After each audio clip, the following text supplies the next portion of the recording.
Some time ago, one of my daughters, who was 14 years old at the time, said something that shocked me. She said she had suicidal thoughts.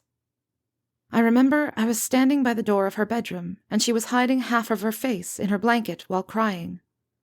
I asked her what was going on, and instead of explaining, she burst into tears. "You'll get better," I said, not knowing exactly how to comfort her, and I walked out of her room. Although I was overly concerned to see my daughter in that state, I guess she didn't see the reaction she had anticipated from a mom. She didn't say anything, but as a mother, I read a deep disappointment on her face, as if she wanted to tell me that I was a bad mother.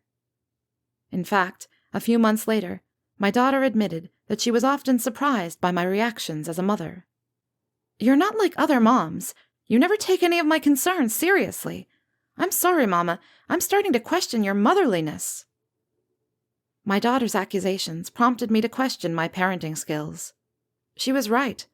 I don't react like any of her friends' moms, or the moms she sees on television.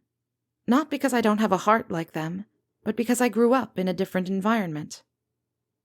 At my daughter's age, I didn't have a private room like she did. I walked and climbed mountains to go to school.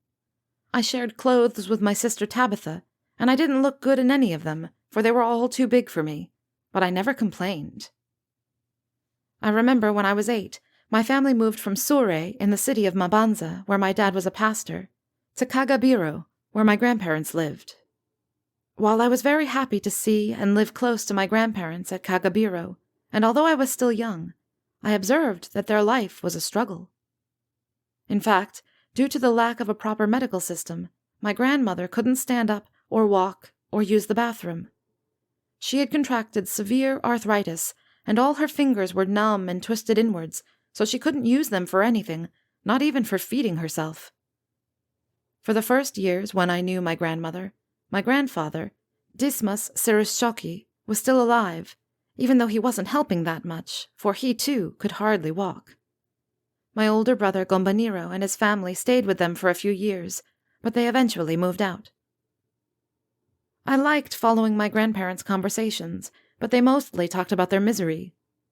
My grandmother would say that she wished they were both dead, and my grandpa would shout at her, telling her to die alone.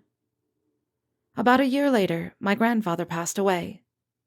Witnessing my grandfather's funeral at such a young age, and remembering how he didn't want to die, was somehow traumatizing.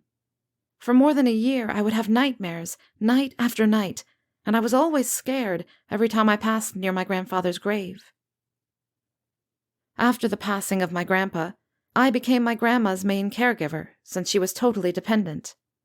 I would walk to their house in the middle of the night, since I had to wait until I ate supper. There were no roads nearby. I walked on small paths among bushes and banana trees. I only knew where to step, thanks to my brain that had memorized every step, since I had traveled there more than 100 times.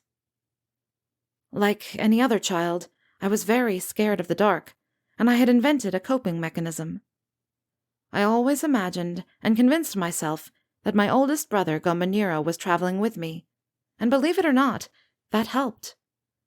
I wished my troubles would happen only at night, because during the day there was a dog that was always standing in my way, staring at me. As a child, I thought that dog looked mean, as if he could change his angry face into a smiley face. I would always act nicely, and I smiled at the dog, thinking my good behavior would prevent me from being bitten by the dog. I spent nights with my grandma, and helped her to turn to the other side in bed.